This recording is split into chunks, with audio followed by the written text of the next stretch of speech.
कहीं नहीं दिख रहा है। देखिए बाबू, गुप्त वंश तक हम आपको पढ़ा दिए थे। चंद्रगुप्त द्वितीय, गुप्त वंश पढ़ा दिए थे कि पढ़ा रहे थे? गुप्त वंश पढ़ा दिए थे। हाँ, वर्धन वंश पढ़ाना था। पुष्यभूति वंश या वर्धन वंश पढ़ाना था।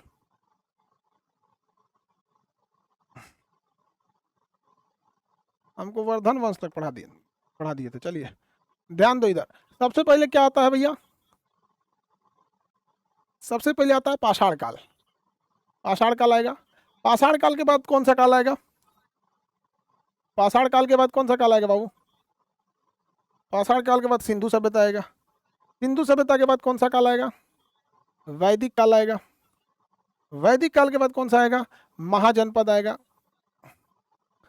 महाजनपद आएगा। यहां तक में इस महाजनपद पे हम आपको पढ़ा रहे थे। ये सबसे पहला होता है पाषाण काल। देखिए दोबारा बार बार हम इस चीज को बोलते हैं क्योंकि दिमाग में बैठ जाए। सबसे पहला काल आता है पाषाण काल। पाषाण काल के बाद आता है सिंधु सभ्यता। सिंधु सभ्यता के बाद आता है वैदिक काल।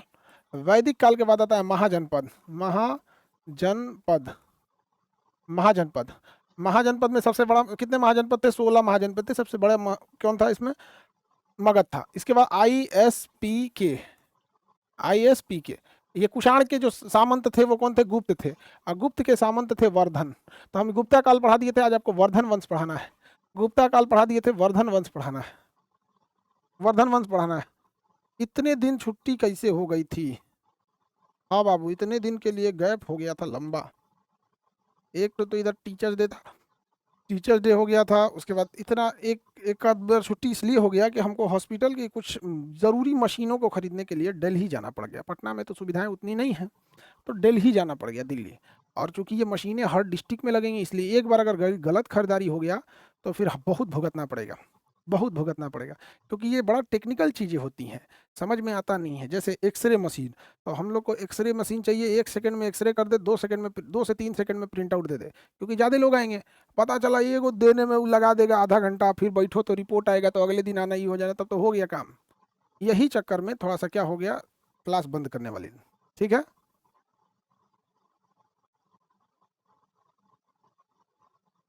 इस बैच वाले जितने बच्चे हैं ध्यान से सुनिएगा। मैप का क्लास ऑफर इन लोग को दे दिया गया है, मैप क्लास का। हाँ,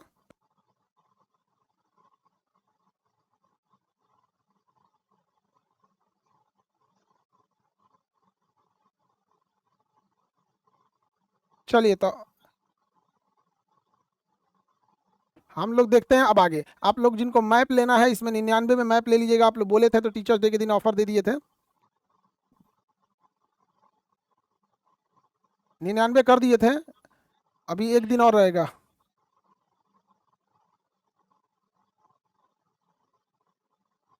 चलिए अब हम लोग देखते हैं।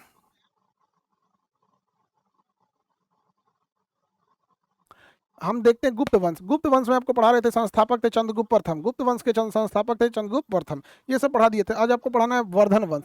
वर्धन वंश को पुष्यभूति वंश भी कहते हैं। वर्धन वंश को पुष्यभूति वंश के नाम से भी जानते हैं। वर्धन वंश को पुष्यभूति वंश के नाम पे भी जानते हैं, क्योंकि पुष्यभूति वर्धन इस वंश के क्या थे? संस्थापक थे। पुष्यभूति वर्धन, इस वंश का अगला सब प्रभाकर वर्धन था। थानेश्वर राजधानी बनाया था। प्रभाकर वर्धन की 3 संतान थी। बेटा का नाम था राजवर्धन, हर्षवर्धन और राजश्री। इन दोनों, राजवर्धन मारा गया, राजवर्धन और राजश्री मारी गई, शासक बच गया अकेले हर्षवर्धन। तो बताइए, वर्धन वंश को गुप्त वंश के सामंत कहते हैं। इस वंश का सबसे प्रतापी शासक कौन था? हर्षवर्धन था। देखिए, प्रभाकर वर्धन जो था, प्रभाकर वर्धन, इसने राजधानी थानेश्वर को बनाया था। इसकी 3 संतानें थी, बेटा राजवर्धन, हर्षवर्धन, बेटी का नाम राजश्री। सारा बवाल चालू होता है बेटी से। बेटी का विवाह हो जाता है, विवाह होता है ग्रहवर्मन से। बेटी का विवाह होता है ग्रहवर्मन से, कन्नौज का राजा रहता है। इस ग्रहवर्मन की हत्या कर देता है देवगुप्त। ग्रहवर्मन की हत्या कर देता है देवगुप्त। तो देवगुप्त की हत्या कर देता है राजवर्धन। तो राजवर्धन की हत्या कर देता है शशांक। शशांक की हत्या कर देता है हर्षवर्धन। तो इसमें बड़ी माराधारी है। दोबारा समझिए, ये नहीं बुझाया होगा, समझिएगा। राजश्री का विवाह होता है ग्रहवर्मन से। राजश्री का विवाह होता है ग्रहवर्मन से। ग्रहवर्मन की हत्या, ग्रहवर्मन को मार देता है देवगुप्त। देवगुप्त देवगुप्त मार देता है ग्रहवर्मन को। तो राजवर्धन जाके देववर्मन को मार देता है कि हमारी जीजा को कहे मार दिया। तो शशांक आता है, शशांक कहता है कि तू हमारे संगतिया को क्यों मारा? शशांक आके हर्षवर्धन को राजवर्धन को मार देता है। तो फिर हर्षवर्धन आके शशांक को मार देता है। तो काटाकुटी इतना ज्यादा हुआ है, तो काटाकुटी नहीं याद रखना है, बस याद रखना है कि इसमें बचा कौन था? हर्षवर्धन। बचा कौन था? हर्षवर्धन। तो प्रभाकर वर्धन वंश में, प्रभाकर वंश या वर्धन वंश कहिएगा, तो उसमें सबसे योग्य शासक कौन था?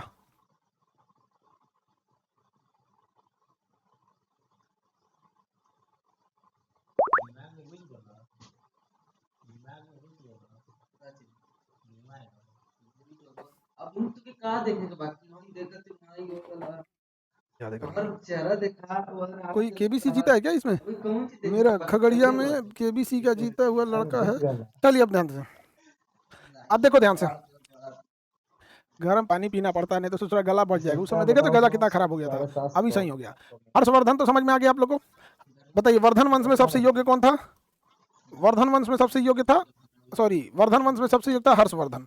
हर्षवर्धन ने राजधानी थानेश्वर को बनाई, बाद में कन्नौज को। अब हर्षवर्धन से हम लोग सवाल समझते हैं, हर्षवर्धन से देखते हैं। देखिए बहुत ध्यान से, बाबू बता रहे हैं मैप का क्लास 99 है, आप देख लीजिएगा। टीचर्स डे के दिन एक दिन ऑफर दे दिया गया था। चलिए अब ध्यान से देखते हैं 99। हर्षवर्धन के बारे में देखते हैं। वर्धन वंश का सबसे योग्य शासक हर्षवर्धन, या इसकी बहन जो थी डर के मारे भाग गई थी इधर उधर, तो आतिश दिवाकर नाम का बौद्ध भिक्षुक से उसे ढूंढा और वापस उसके गद्दी पे बैठाया और इसने राजधानी कन्नौज को बनाया। हर्षवर्धन के समय डाकुओं वगैरह को उतनी सजा नहीं दी जाती थी, इसलिए डाकुओं का बोलबाला था। हर्षवर्धन के काल में डाकुओं का बोलबाला था। हर्षवर्धन के काल में किसका बोलबाला था? डाकुओं का बोलबाला था। इसने सांस्कृतिक राजधानी मथुरा को बनाया था। ये हिंदू धर्म तथा बौद्ध धर्म दोनों को मानता था। इसके समय बौद्ध विद्वान आया था चीन से ह्वेनसांग। देखिए हा से हर्षवर्धन, हा से ह्वेनसांग, हा से हर्षवर्धन, हा से ह्वेनसांग। तो हर्षवर्धन के काल में ह्वेनसांग आया था। कितने लोग बता सकते हैं फाहियान किसके शासन काल में आया था? गुप्त वंश के किस शासक के काल में फाहियान आया था?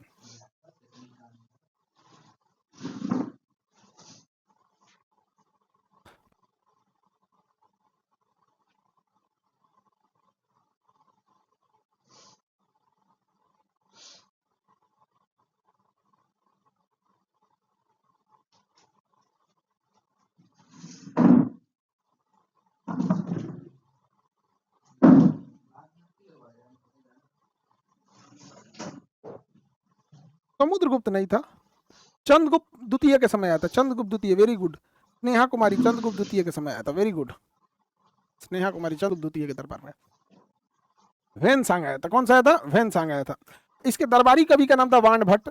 इसके दरबारी कवि का नाम वाण भट्ट। विदेशी कौन आया था? ह्वेनसांग। दरबारी कवि का नाम वाण भट्ट। वाण भट्ट की पुस्तक का नाम क्या है? हर्षचरित और कादम्बरी। इसकी दो पुस्तक है, हर्षचरित है और एक पुस्तक का नाम है कादम्बरी। तो पुस्तक कादम्बरी के बारे में बहुत बार सवाल आता है। पुस्तक कादम्बरी के बारे में बहुत सवाल आता है। पुस्तक कादम्बरी जो है इसके बारे में बहुत सारा सवाल आता है। हर्षचरित और कादम्बरी किसने लिखा था? वाण भट्ट ने लिखा था। हर्षचरित और कादम्बरी किसने लिखा था? वाण भट्ट ने लिखा था।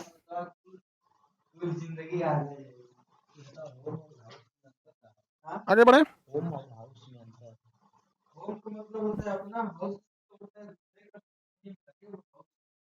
ह्वेनसांग,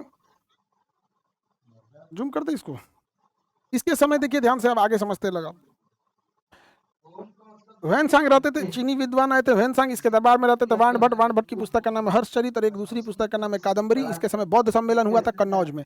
बौद्ध सम्मेलन हुआ कन्नौज में। तो कन्नौज में जो बौद्ध सम्मेलन हुआ उसका अध्यक्ष इसने ह्वेनसांग को बना दिया। जो कन्नौज में हुआ उसका अध्यक्ष किसे बना दिया? ह्वेनसांग को बना दिया था। ह्वेनसांग को बना दिया गया था। इसे बौद्ध धर्म की 5वीं सम्मेलन भी कहते हैं। इसके समय कुंभ का जो मेला लगा था प्रयागराज में हुआ था। इसे शिलादित्य की उपाधि धारण किया था। अब देखिए हर्षवर्धन किताब भी लिखा था, रत्नावली नागानंद प्रियदर्शिका। रत्नावली नागानंद प्रियदर्शिका, रत्नावली नागानंद प्रियदर्शिका इसकी पुस्तक भी है। रत्नावली नागानंद प्रियदर्शिका, प्रियदर्शिका। देखिए हर्षवर्धन से क्या क्या सवाल आ सकते हैं यहाँ समझिए ध्यान से। पहला आएगा हर्षवर्धन ने राजधानी किसे बनाया?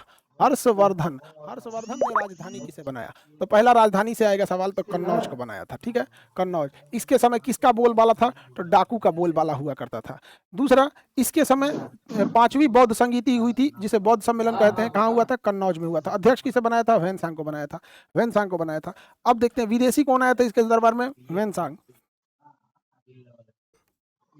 ह्वेनसांग विदेशी आया था। इसके दरबार में दरबारी कवि कौन थे? वाण भट्ट थे। कौन थे? वाण भट्ट थे। वाण भट्ट की किताब कितनी है? 2 ठो है। एक हर्ष के दरबार में रहते थे इसलिए हर्ष चरित्र हो जाएगा, और दूसरा इनकी मुख्य पुस्तक का नाम है कादम्बरी। कादम्बरी, कादम्बरी। हर्ष चरित्र के बाद कादम्बरी हो जाएगा। अच्छा, हर्षवर्धन ने कई किताबें लिखा। रत्नावली लिखा है यहाँ पे, नागानंद लिखा है, प्रियदर्शिका लिखा है, हर्षवर्धन ने लिखा है। देखिए ध्यान से, इसने राजधानी किसे बनाया? कन्नौज को। डाकुओं का बोलबाला था। सांस्कृतिक राजधानी मथुरा थी। हिंदू और बौद्ध दोनों था। इसके दरबार में चीनी वैद्य विद्वान आया था ह्वेनसांग। दरबारी कवि का नाम था वाण भट्ट। बौद्ध सम्मेलन कन्नौज में हुआ था। शिलादित्य की उपाधि धारण किया था। रत्नावली नागानंद और प्रियदर्शिका इसकी पुस्तक थी। इसे युग परिवर्तक कहा जाता है। युग परिवर्तन इसलिए कहा जाता है क्योंकि हर्षवर्धन की मृत्यु के बाद कोई भी भारत को संभालने वाला शासक नहीं रहा था। हर्षवर्धन को मृत्यु के बाद कोई भी भारत को संभालने वाला शासक नहीं बचा।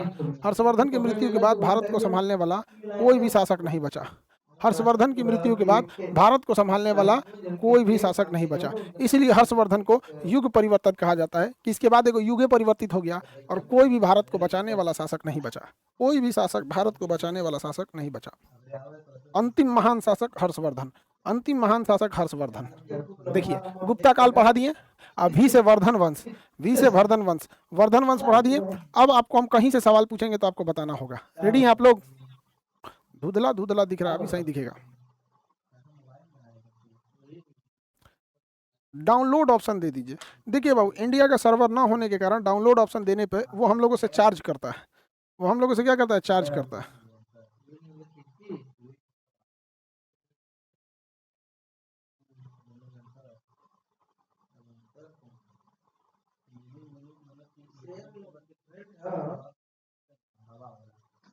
ये हीटर है, वो हीटर दुनिया में काट देता है।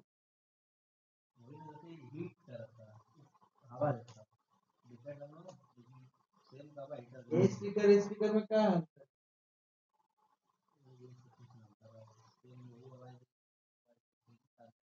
ये कान में दे, ये कान में दे, कान में मैप अभी 99 में है, कल परसों तक 99 रहेगा, उसके बाद खत्म हो जाएगा, फिर 200 हो जाएगा। चलिए अब हम यहाँ से आपसे सवाल पूछते हैं गुप्ता काल से। बताइए गुप्त काल में किस शासक को लिच्छवी दौहित्र कहा जाता था? गुप्त काल में किस शासक को लिच्छवी दौहित्र कहा? गुप्त वंश के देखिए संस्थापक कौन थे? श्रीगुप्त थे। श्रीगुप्त थे। वास्तविक संस्थापक कौन थे? चंद्रगुप्त प्रथम थे। राजा रानी प्रकार का सिक्का चालू करने वाले चंद्रगुप्त प्रथम थे। इनके बेटा का नाम क्या नाम था? समुद्रगुप्त। क्या? समुद्रगुप्त। समुद्रगुप्त। समुद्रगुप्त को लिच्छवी दौहित्र कहते हैं, भारत का नेपोलियन कहते हैं, धरणी बंद के नाम से जाना जाता है। समुद्रगुप्त का घोड़ा 3 समुद्र का पानी पीता था। श्रीलंका के राजा ने समुद्रगुप्त से अनुमति लेकर बौद्ध मंदिर का निर्माण की बात कही थी। समुद्रगुप्त। इसके बाद शासक आते हैं कौन सी भैया? रामगुप्त। रामगुप्त के बाद आते हैं चंद्रगुप्त द्वितीय, जिसे चंद्रगुप्त विक्रमादित्य भी कहा जाता है। शकों का अंत कर दिया था चंद्रगुप्त द्वितीय ने। चंद्रगुप्त द्वितीय के दरबार में फाहियान आए थे और इन्हीं के दरबार में संस्कृत के 9 विद्वान रहते थे, जिन्हें नवरत्न के नाम से जाना जाता था। इसके बाद से आगे कुमारगुप्त आते हैं। कुमारगुप्त नालंदा विश्वविद्यालय बनवाते हैं। इसके बाद आते हैं स्कंदगुप्त। स्कंदगुप्त जो था सुदर्शन झील का पुनर्निर्माण कराएंगे। भानुगुप्त के समय हम लोग को सती प्रथा का साक्ष्य मिलता है। गुप्त वंश के अंत का प्रमुख कारण था हुंडों का आक्रमण। हुंड ने आके इसका पूरी तरह से अंत कर दिया था। गुप्त वंश के बचे हुए सामंत आगे जाके वर्धन वंश का निर्माण करते हैं।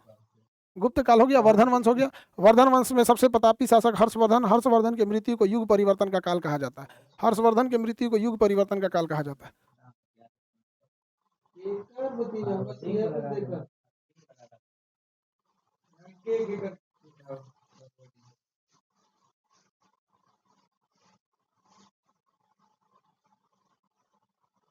चलें, हर्षवर्धन हो गया।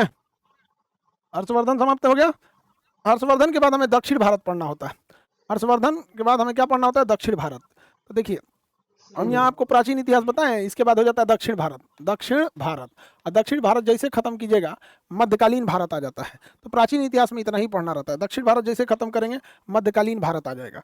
पाषाण काल आपको पढ़ा दिए, सिंधु सभ्यता पढ़ा दिए, वैदिक काल पढ़ा दिए, महाजनपद पढ़ा दिए, ISP के पढ़ा दिए, गुप्त और वर्धन पढ़ा दिए। फिर दक्षिण भारत पढ़ाना है। दक्षिण भारत के बाद फिर मध्यकालीन आएगा। मध्यकालीन में दिल्ली सल्तनत आएगा। दिल्ली सल्तनत के बाद मुगल सल्तनत आएगा। मुगलिया सल्तनत के बाद आएगा साम्राज्य, छोटे साम्राज्य आएंगे। मुगलिया सल्तनत के बाद छोटे साम्राज्य आएंगे। छोटे साम्राज्य के बाद दिल्ली भारत में अंग्रेज आ जाएंगे, यूरोपीय कंपनी हो जाएगा। दक्षिण भारत चले, दक्षिण भारत चलते हैं। दक्षिण भारत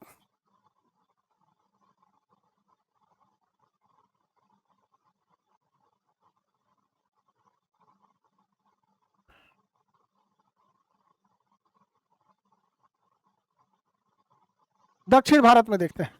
दक्षिण भारत में तमिल साहित्य का बड़ी प्रचलन था, ध्यान से समझिएगा। दक्षिण भारत में किस साहित्य का प्रचलन था? तमिल साहित्य का प्रचलन था। ये है आपका तमिल साहित्य, ये है आपका तमिल साहित्य। तो दक्षिण भारत में किस साहित्य का प्रचलन था बाबू? तमिल साहित्य का प्रचलन था।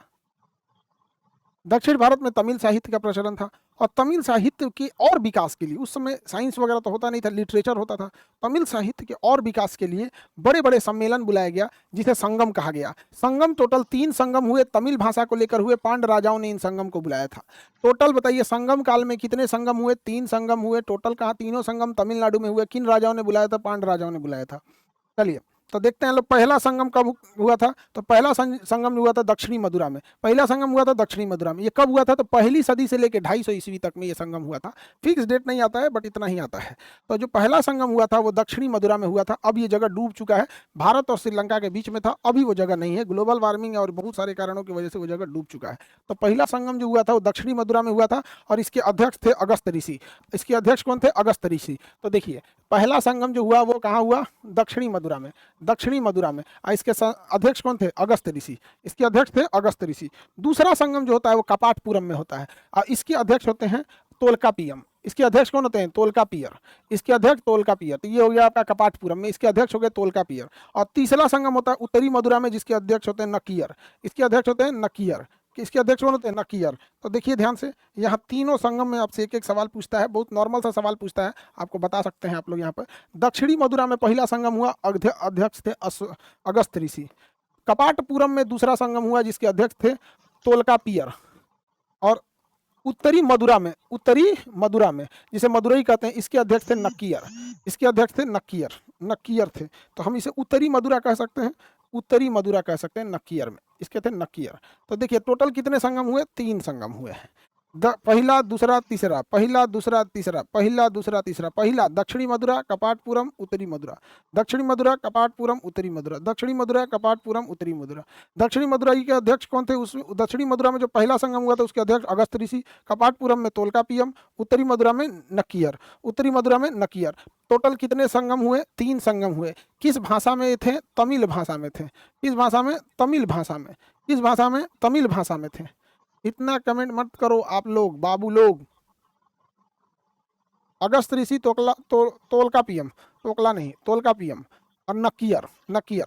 आपको कुछ नहीं याद रखना है, बस तीनों का नाम याद रखना है। तीनों संगम कब हुआ था? बस किस भाषा से हुआ था? तो तमिल भाषा से। तमिल भाषा के पितामह कहे जाते हैं अगस्त ऋषि को। तमिल भाषा के पितामह कहे जाते हैं अगस्त ऋषि।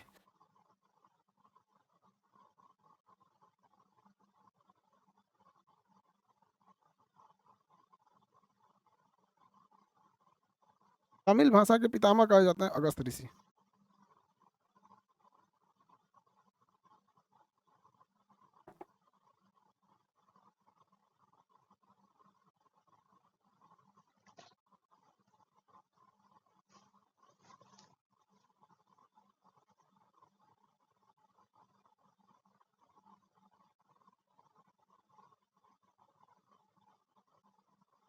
ये तो दक्षिणी, आपको समझ में आ गया। अब यहाँ पर हमें दक्षिण भारत में 3 वंशों के बारे में पढ़ना है। संगम काल के समय 3 वंश के पढ़ना है। देखो ध्यान से, तीनों वंश कौन कौन से हो? ये तीनों वंश के बारे में पढ़ना है आपको। कौन कौन सा वंश पढ़ना है? देखिए इधर में रहेगा चेर वंश, इधर में रहेगा चोल वंश, दक्षिण में रहेगा पांडव वंश। पांडव। टोटल कितने वंश पढ़ना है? 3। आप में से कितने लोग बता सकते हैं? हम यहाँ 2 क्वेश्चन पूछेंगे, आप बता दीजिए ना, दिल खुश हो जाएगा। बताइए इन तीनों वंशों में वह वंश कौन सा था जो जो संगम हो रहा था तमिल साहित्य के लिए, जो संगम हो रहे थे उन सभी संगमों का आयोजन का पूरा खर्च और मैनेजमेंट की जिम्मेदारी उठाया था? किस वंश ने पूरे तीनों संगम को कराया था? संगम मतलब सम्मेलन। वेरी गुड, पांडव वंश ने कराया था। पांडव वंश ने कराया था। अब हम आपसे जो पूछने जा रहे हैं, मेरा मेन क्वेश्चन है, उसको सुनिएगा। पांड तो आप लोगों ने सही बता दिया। अब बताइएगा ध्यान से, अशोक के 14 शिलालेख में जो उसका दूसरा शिलालेख है उसमें कहा गया है पशु चिकित्सा वगैरह ये सब चीज़ें, जिसमें दक्षिण भारत के कई राज्यों की चर्चा है। तो अशोक के दूसरा शिलालेख में दक्षिण भारत के किस राज्य की चर्चा नहीं है? हम पढ़ाए थे, किस राज्य की चर्चा नहीं है? वेरी गुड, आंसर तो ठीक ठाक आ रहा है। नीतीश कुमार, राखी, अमन, अंजू, दीपा, बहुत अच्छा। जफर अली, चोल वंश ने। वेरी गुड, चोल वंश का चर्चा नहीं है। चोल वंश की चर्चा नहीं है। हम इन तीनों वंश को देख लेते हैं ध्यान से। शेर को हम कहते हैं केरल पुत्र, केरल पुत्र कहते हैं शेर को, केरल पुत्र कहते हैं। देखिए चेर वंश को चेरापद भी कहा जाता था। अशोक के द्वितीय शिलालेख में इसे केरल पुत्र कहा गया है। यह पर्वतीय देश होता है। इसकी राजधानी करूर थी। इसका चिन्ह धनुष था। इस वंश का सबसे प्रतापी शासक उरियन जरेन था। हालांकि इस वंश में आप देखेंगे सेन गुटवन नामक शासक था, जिसने अपनी पत्नी की पूजा किया था, जिसे लाल चेर कहा जाता था। लाल चेर कहा जाता था। क्या कहा जाता था? लाल चेर कहा जाता था। तो चेर वंश का सबसे योग्य शासक कौन था? सेन गुटवन। इसकी सबसे बड़ी योग्यता क्या थी? तो पत्नी की पूजा किया था। तो चेर वंश का सबसे योग्य शासक कौन था? सेन गुटवन था। चेर वंश कहाँ था? केरल में था। चेर वंश कहाँ था भैया? केरल में था। चेर वंश कहाँ था? तो केरल में था। इस वंश को केरल पुत्र ही कहा जाता है या चेरापद कहा जाता है। इस वंश का सबसे योग्य शासक का नाम सेन गुटवन था। सेन गुटवन, सेन गुटवन था। इसकी सबसे बड़ी योग्यता तो पत्नी पूजा चालू किया था। पत्नी पूजा चालू किया था, इसलिए इसे लाल चेर कहा जाता है। तो लाल पीला हरा करेगा तो क्या कहा जाएगा? लाल चेर कहा जाता है। अब बताओ लाल पीला हरा करेगा तो क्या कहा जाएगा? पत्नी पूजा चालू किया था। अच्छी चीज है, पत्नी पति सबको रिस्पेक्ट देना चाहिए घर द्वार में। समझ में आ गया? ये पूजे पाठ चालू कर दिया था। लाल चेर कहा जाता है। आगे बढ़े। 13 तारीख को आप प्रयागराज आ रहे हैं। हाँ बाबू, 13 सितंबर को हम प्रयागराज आ रहे हैं। 13 सितंबर को हम प्रयागराज आ रहे हैं। 13 सितंबर को हम प्रयागराज आ रहे हैं।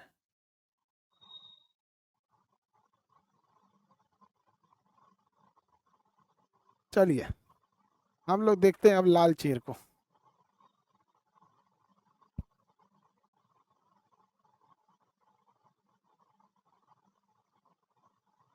ऐसा तो ऐसा शासक आया। पांडवंश को देखते हैं। पांडवंश की राजधानी मदुरई थी। पांडवंश की राजधानी मदुरई थी। मातृसत्तात्मक था। मछली यहाँ प्रसिद्ध था। यहाँ पे कोरकाय बंदरगाह बहुत प्रसिद्ध था। कोरकाय बंदरगाह बहुत प्रसिद्ध था। तो ध्यान से देखना, नीचे वाला पांडवंश था। नीचे वाला कौन सा वंश था? पांडवंश था। तीनों संगमों को किसने आयोजित किया था? पांडवंश था। राजधानी क्या थी? मदुरई। मदुरई में कौन सी मंदिर है? मीनाक्षी मंदिर है। मीनाक्षी मंदिर से याद रखना है कि यह मातृसत्तात्मक था। मीनाक्षी मंदिर से याद रखना है कि मातृसत्तात्मक था। कोरकाय क्या था? इसका बंदरगाह था। कोरकाय क्या था? इसका बंदरगाह था। अब देखते हैं यहाँ ध्यान से चोल वंश के बारे में। क्या चोल की चर्चा अशोक के शिलालेख में है? चोल की चर्चा अशोक के शिलालेख में नहीं मिलती है। चोल की चर्चा अशोक के शिलालेख में नहीं मिलती है। चोल वंश की राजधानी थी उरईउर, जो सूती वस्त्र के लिए प्रसिद्ध था। चोल वंश की राजधानी थी उरईउर, जो सूती वस्त्र के लिए प्रसिद्ध था। चोल वंश की राजधानी थी उरईउर, जो सूती वस्त्र के लिए प्रसिद्ध था। सूती वस्त्र के लिए प्रसिद्ध था। यहाँ पर इनकी नौसेना बहुत मजबूत थी। इनकी बंदरगाह का नाम था पुहार बंदरगाह। इनकी बंदरगाह का नाम पुहार बंदरगाह था। इनकी राजधानी क्या थी? इनकी राजधानी थी उरईउर। इनका बंदरगाह कौन सा था? पुहार बंदरगाह था। इनका बंदरगाह पुहार बंदरगाह था। पुहार बंदरगाह, पुहार बंदरगाह इनका सबसे प्रसिद्ध बंदरगाह था। तो चलिए हम लोग देखते हैं, ध्यान से समझिएगा। कितने लोग बताते हैं ये भी इस बात पे डिपेंड करता है। देखो बताओ, ये वंश कौन सा है? ये वंश हो गया आपका चेर वंश। चेर वंश हो गया। इस वंश का सबसे योग्य शासक सेन गुटवन। गुटवन, सेन गुटवन था। इसने कौन सी पूजा चालू किया? वाइफ की पूजा चालू किया, जिसलिए इसे लाल लाल चेर कहा जाता है। जबकि इधर देखेंगे तो ये पांडवंश है। नीचे वाला कौन सा वंश है? पांडवंश है। पांडवंश। पांडवंश की राजधानी क्या था? पांडवंश की राजधानी मीनाक्षी मदुरई थी। पांडवंश की राजधानी मदुरई थी।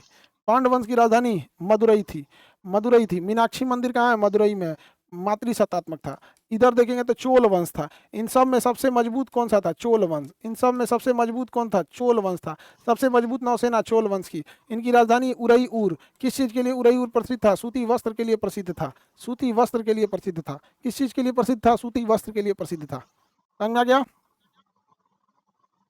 तो दक्षिण भारत में चोल वंश वगैरह समझ में आ रहा है?